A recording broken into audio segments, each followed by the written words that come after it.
بسم اللہ الرحمن الرحیم اللہم صلی علی محمد و آلہ و عطرتہ بعدد کل معلوم لک۔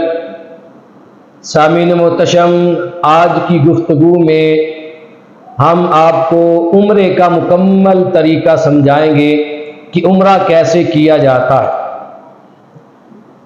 یاد رکھیں، جیسے نماز کے اندر کچھ نماز کے فرائض ہوتے ہیں اور کچھ واجبات ہوتے ہیں، ویسے ہی عمرہ کے اندر بھی فرائض بھی ہیں اور واجبات بھی ہیں۔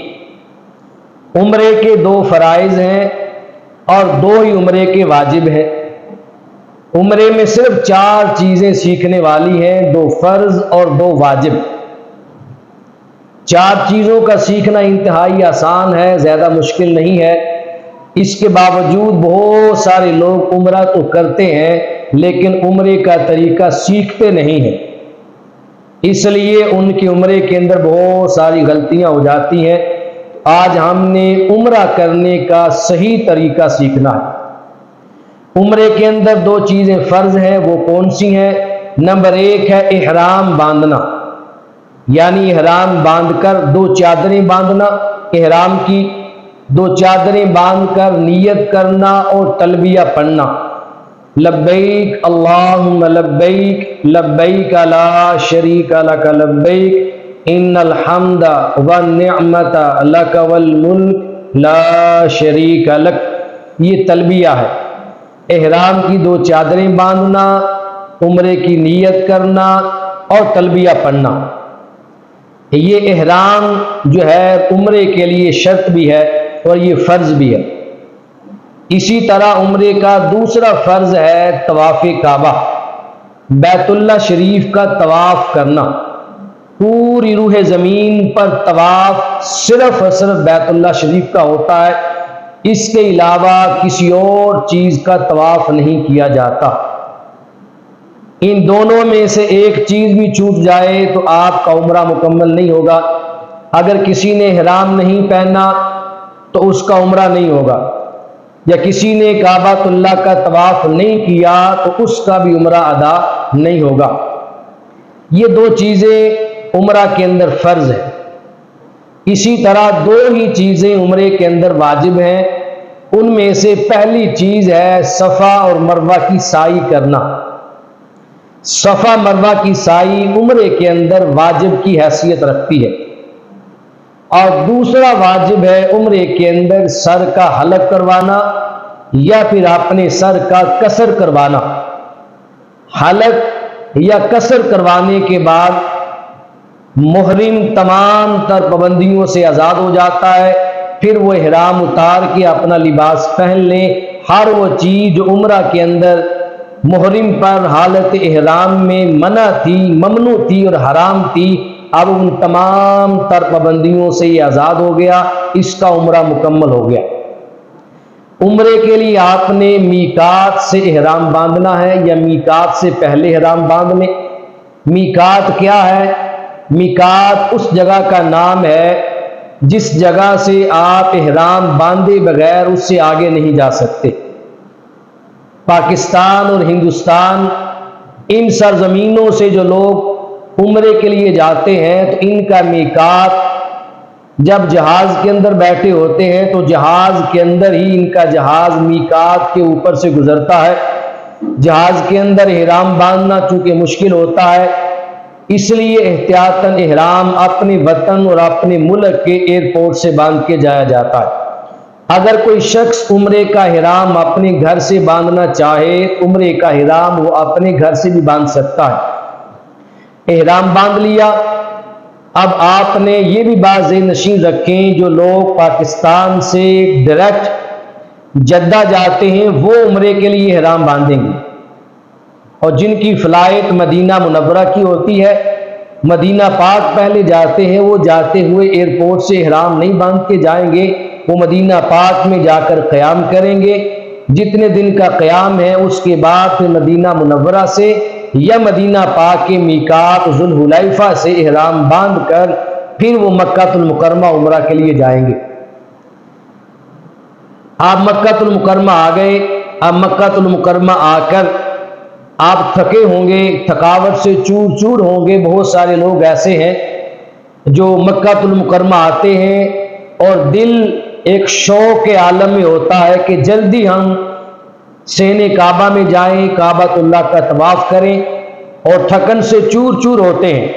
اگر اسی حالت میں آ جائیں تو بہت سارے لوگ عمرہ کے بعد بخار کا شکار ہو جاتے ہیں۔ آپ کے لیے آسانی یہ ہے اور بہتر یہ ہے کہ جب اپنے وطن سے آئیں، مکہ المکرمہ میں آ کر کھانا پینا کھائیں، آپ غسل کریں، غسل کے بعد تو 2-3 گھنٹے آرام کریں، ریسٹ کریں۔ جب بدن کو آرام اور راحت مل جائے تو آرام اور راحت کر لینے کے بعد پھر آپ عمرے کے لیے سین کعبہ میں جائیں، طواف بھی کریں اور سعی بھی کریں۔ پھر انشاءاللہ آپ کو طواف میں لذت بھی آئے گی، سرور بھی آئے گا، اور طواف کرنے کا مزہ بھی آئے گا، اور تھکن نہیں ہوگی، کوئی چیز آپ کی رہنے نہیں پائے گی۔ سین کعبہ میں آپ آ گئے، اب آپ نے طواف کا آغاز کرنا ہے حجر اسود سے۔ حجر اسود پہ رش ہوتا ہے، چونکہ نظر نہیں آتا، اس لیے وہاں پر گرین کلر کی لائٹیں آویزہ کی گئی ہیں۔ آپ نظر دوڑائیں، جہاں آپ کو گرین کلر کی لائٹیں نظر آئیں ان لائٹوں کے بالکل سامنے کعبۃ اللہ کی طرف اپنا چہرہ کریں۔ سامنے حجر اسود ہوگا، وہاں پر کھڑے ہو کے طواف کی نیت کریں، اور نیت کر کے آپ کعبۃ اللہ کے اندر اس کی دیوار میں جو حجر اسود نصب ہے اس کا استلام کریں۔ دونوں ہاتھوں کو ایسے اٹھا کے بسم اللہ اللہ اکبر، یا اور دعائیں بھی کتب کے اندر لکھی ہوتی ہیں، آپ وہ پڑھ لیں۔ اب آپ کعبۃ اللہ کا طواف شروع کریں۔ پہلا چکر آپ حجر اسود سے دائیں جانب کو شروع کریں، کعبۃ اللہ کے دروازے کی طرف۔ پہلا چکر کاٹ کے آپ حجر اسود کے پاس دوبارہ آ جائیں گے تو آپ کا ایک چکر مکمل ہو گیا۔ آپ نے ہر چکر میں حجر اسود کے پاس سے گزرتے ہوئے استلام کرنا ہے، بسم اللہ اللہ اکبر، یہ استلام ہے۔ اس طرح طواف کے چکر بنیں گے 7 اور حجر اسود کے استلام کے چکر ہوں گے 8۔ اس کے بعد 2 رکعت نفل مقام ابراہیم کے سامنے ادا کرنا واجب ہے، یہ آپ نے ہر صورت میں ادا کرنے ہیں۔ خیال رکھیں جب آپ نے طواف مکمل کیا ہے، طواف مکمل کرنے کے بعد اگر مکروہ وقت ہے تو پھر آپ یہ 2 نفل نہ پڑھیں، پہلے جا کر سعی کر لیں۔ سعی کے بعد جب یہ مکروہ وقت ختم ہو جائے تو پھر آپ آ کر وہاں پر مقام ابراہیم کے سامنے 2 رکعت نفل ادا کر سکتے ہیں۔ اگر کسی کو مقام ابراہیم کے سامنے نوافل ادا کرنے کی جگہ نہ ملے تو پورے حرم پاک میں مطاف میں جہاں جگہ ملے آپ یہ 2 نفل ادا کر سکتے ہیں۔ اس طرح آپ کا کعبۃ اللہ کا طواف مکمل ہو جائے گا۔ اب طواف کے بعد آپ صفا مروہ کی سعی کی طرف چلیں۔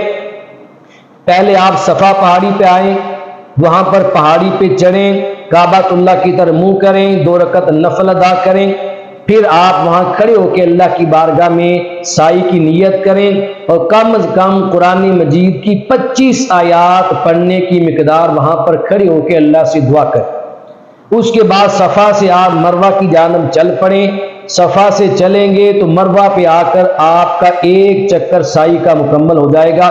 کئی لوگ ایسے ہیں وہ کہتے ہیں کہ صفا سے چلیں گے، مروہ پہنچیں گے اور پھر صفا واپس آئیں گے تو ہمارا ایک چکر مکمل ہے۔ نہیں، اس طرح آپ کے 14 چکر ہو جائیں گے۔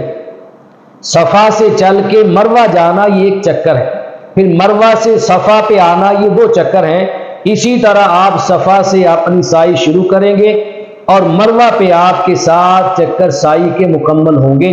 درمیان میں جہاں پر گرین کلر کی لائٹیں چھت کے ساتھ آویزہ آپ کو نظر آئیں، وہاں سے مرد حضرات نے تھوڑا تیزی سے بھاگ کے چلنا ہے اور خواتین وہاں سے اپنی روٹین کے مطابق چلیں گے۔ جب مروہ پہ پہنچ کے آپ کے سعی کے 7 چکر مکمل ہو جائیں تو آپ کا پہلا واجب ادا ہو گیا سعی کی صورت میں۔ اب آپ کا دوسرا واجب ہے سر کا حلق کروانا۔ مرد حضرات سر کا حلق کروائیں اور خواتین اپنے سر کا قصر کروائیں۔ اگر مرد چاہیں تو مرد بھی اپنے سر کا قصر کروا سکتے ہیں۔ حلق کیا ہے؟ اپنے سر کو منڈوا لینا، سارے بال اترا لینا، یعنی ٹنڈ کروا لینا، اور کسر کیا ہے کہ کم از کم چوتھائی سر کے بالوں میں سے آپ اپنے پورے کے برابر بال کتروائیں، کسی سے کٹوائیں، حجام سے بال پورے کے برابر چوتھائی سر سے بال کاٹ دیے جائیں تو یہ آپ کا کسر ہو جائے گا۔ اسی طرح خواتین، کئی مرتبہ ایسا ہوتا ہے خواتین کو دیکھنے میں آیا ہے وہ اپنی زلفوں کے چند بال ایک سائڈ سے لے کے تھوڑے سی چٹیا سے کاٹ لیتے ہیں اور کہہ لیتے ہیں ہم نے کسر کر لیا۔ نہیں، ان کے سارے بالوں کی جو چٹیا بنائی جاتی ہے اس کو اپنی انگلی پہ لپیٹ کر اوپر سے ایک پورے کے برابر کینچی سے کاٹ لیا جائے تو ان کا کسر ادا ہو جائے گا، یہ ان کا واجب ہو گیا۔ اب اس کے بعد آپ حلالی ہو گئے ہیں، اپنے احرام کو اتار سکتے ہیں، کپڑے پہن سکتے ہیں، وہ تمام تر پابندیاں جو حالت احرام میں ایک محرم پر شریعت نے لاگو کی تھی، اب شریعت مطہرہ نے وہ تمام تر پابندیاں آپ سے اٹھا لی ہیں، آپ کا عمرہ مکمل ہو گیا ہے۔ رب کائنات ہم سب کو صحیح معنوں میں سمجھ کر، سیکھ کر، دیکھ کر عمرے کے ارکان کو ادا کرنے کی اور ان ارکان کو ادا کر کے دوسروں کو سمجھانے کی اور ان باتوں کو آگے پھیلانے کی توفیق اور سعادت نصیب فرمائے۔